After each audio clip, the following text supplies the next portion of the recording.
Небольшой водопад и бамбуковая роща.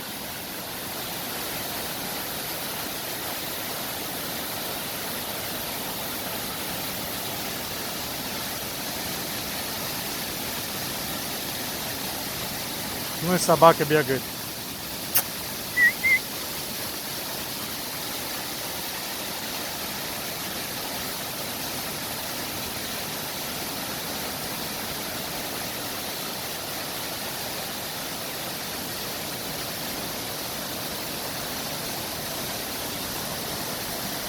Очень красиво.